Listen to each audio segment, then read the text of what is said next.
I'm sorry. So your question, the need for goaltending, obviously, for us, you want to have as much strength as you can in the goaltending, position. We kind of talk about it in the room there on free agency day. It's the goalie carousel, and you just don't know where it falls, where it stops. So you make a couple of decisions, but some guys are left, maybe in situations where you didn't think there was going to be an opportunity. So we thought that having a competition for the backup is a healthy thing for the organization. I was going to get around to the Nate Schmidt thing.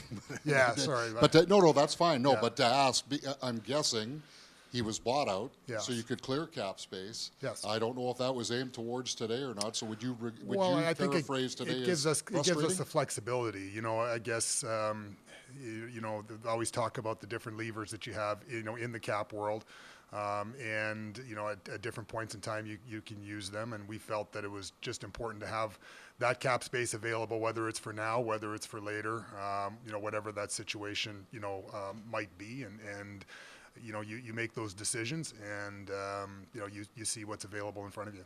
So was it frustrating a day? Was it a frustrating? Well, again, free agency it's an interesting time. I just glanced at the TV screen a couple of times there, and I think there's over $1 billion of contracts out there today. Obviously, you saw the cap rise. You saw a couple of teams that traditionally weren't spending teams are now spending teams, and I think that there was an influx of money into the system, and certainly you saw a lot of term handed out, where in years past maybe those terms were in the 3 to 4 year range. I think you saw a lot of 7s and 8s and 6s and different things like that. So that's the nature of free agency in the National Hockey League at this point in time.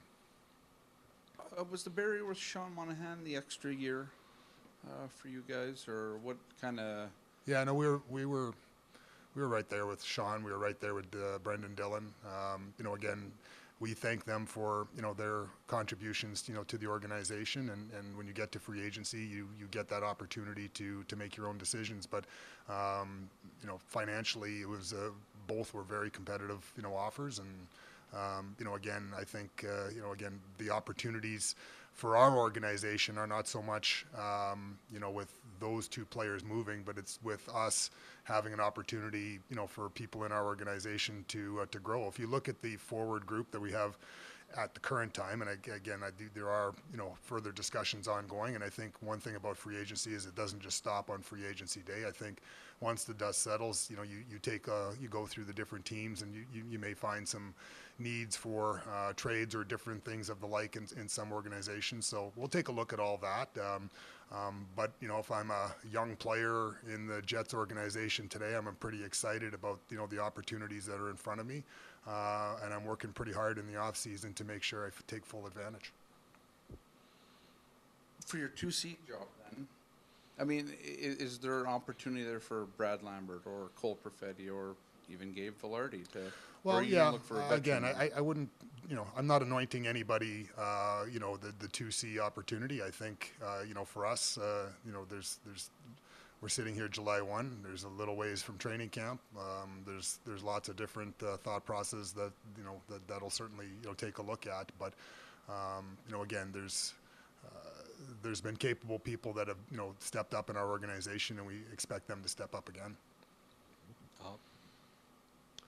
Kevin, further to opportunities for young people in the organization, with the trickle-down effect with the 2C, how would this potentially change Rutgers' situation, like as far as an opportunity potentially created for him? Yeah, so, again, I'm not going to go down the Rutger, path here right now. I don't have enough really information to give you an update. As far as your defense is concerned, when you talk about, losing two veteran defensemen, and you talk about young D getting an opportunity, like, is that essentially a commitment for like Ville Heinola or Elias Salamonson to earn jobs? Well, I think it's an opportunity. Again, everybody has to earn their right to play in the National Hockey League, and that's what the league is certainly all about. For us, again, don't think that sitting here today, this is, where we're going to be at. We've got a few things on the go. Obviously, I took some time to come here. My phone's been buzzing a few times since, in my pocket since I got here. So, there's always going to be moving parts from now till, training camp and beyond. You can check it if you want. Obviously, you mentioned Nate and Brandon, two, good hockey players, but also good people, great character guys and that. You guys are coming off a season, you won the Jennings as the best defensive team. So I guess, how do you strike that balance between trying to integrate some of that youth, but also the inexperience that comes with that and not wanting to miss a beat, I assume? Well, again, that's that's obviously the opportunity that lies in front of us. I think that's, the exciting part, about the game. One thing is that, every year a player, does get older, does mature, whether it's a young guy maturing into a role or a veteran player that, has, another year in the league. I think for us, it goes back to, as an organization, playing the right way, and it's going to be incumbent upon, everybody to learn that right way. But that's that if you want to try to move forward in this league, you have to, take different opportunities that are in front of you, whether you're a team or whether you're, again, a player. It's about seizing that moment, and everybody talks about wanting more, and so now it's this is the opportunity for some of them to get that. You mentioned the over $1 billion. I think just the first hour alone, it was close to $800 million. Shocking, just opened up at 12:01, eh? Right, you've been in the game a long time. I mean, and you maybe had a sense of, but would you say that were you even surprised at the flurry, especially in that first hour? Well, again, we were shopping in some markets, we weren't shopping in all markets. Again, and there's you hear rumblings of different things that may or may not be going on. So I guess you just categorize it as nothing surprises you in this league. You had one of the youngest groups in the AHL last year. From your perspective, and I think 11 of the players were Jets drafted prospects. Yep. What kind of growth did you see in that group from the beginning of the year to the end? Well, so again, you look at the stretch of time there where they had some adversity and they lost a bunch of games in a row. And people can look at that and say, well, that wasn't a good thing. But, adversity is where you really learn and where you grow. And so I tend to look at how they scratched and clawed and got their way back, into a playoff spot and were really competitive down the stretch. Those are the things that you learn from. And when it's, Brad Lambert or Chibrikov, or unfortunately Zhilkin was hurt, or, Bauer, and, all those guys that get the opportunity to go over the boards on a regular basis, I think that's important. You need to grow. Like, we've seen tremendous improvement over the year in a Simon Lundmark, and that's what you do. You try to develop the young players at the American Hockey League level, to get them to the point where they force you to make some decisions, whether it's at training camp or whether it's throughout the year. But I think the Moose have done a tremendous job in developing young players since we've started. I know you're saying you're not going to anoint one goaltender to be the backup and one will potentially be down with the Moose, but if it is Eric Comrie, who's obviously got a lot of familiarity, what do you think he can do in terms of growing Thomas Milich's game and being a benefit to him? Well, again, I'm not going to sit here and say that it's one or the other, but one thing that we we do know is that obviously Eric is just an outstanding person and an extreme competitor, so I wouldn't count him out for anything. But we've also heard the same thing about Kakinen. It's good when you have good people in an organization that are going to push, and again, the organization benefits from that.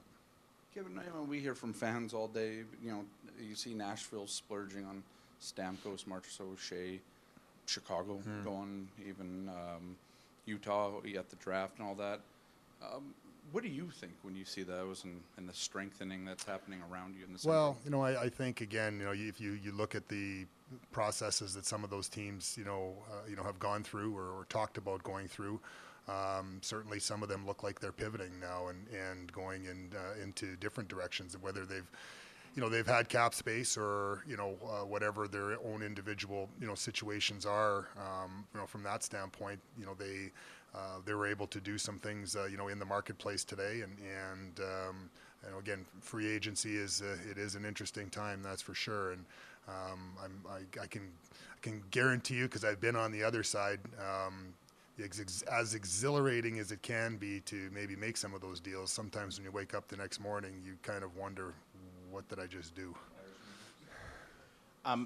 Just on your RFAs, did the qualifying offers the other day. Do you expect, and I won't get you to go through everyone, but is that a process? These things can sometimes drag out a bit right through the summer. Some of them, like a couple, whether, Logan and Gus, they both have arbitration rights, so we don't know whether they'll file or not. If they do, then there's a kind of a definitive time frame when those things happen. The RFA ones in different circumstances, can take on, different nuances as we have seen, but, we'll just work at it, continue to work at it and go from there. I just wanted to expand on, you had mentioned about where you sit today, of course, training camp's still months away. I just want to check, nothing's changed organizationally, right? You've been on the record saying, Mark Chipman's been on the record, that this is a team that is prepared to spend close to the cap, and you have for many, many years. So as you sit here today, you see maybe a bunch of cap space, obviously RFAs. Yeah, so, again, I don't think it would have changed, if we obviously we bought out Nate Schmidt today for that sole purpose, to have that ability to add different pieces or do different things. And again, whether that's now or whether, that's deadline time or, whenever, sometimes you have to make those hard decisions in order to, spread your wings. And, again, twofold, obviously the cap space and the availability of that, but Nate's a pro, and Nate has been, the consummate pro with us. And he went, when we were scratching him last year for different opportunities, that was tough. And again, we've internally, we've made some decisions, that we're going in some different directions in some of those regards. Remains to be seen if those opportunities get taken up. Again, just housekeeping for development Sure. camp.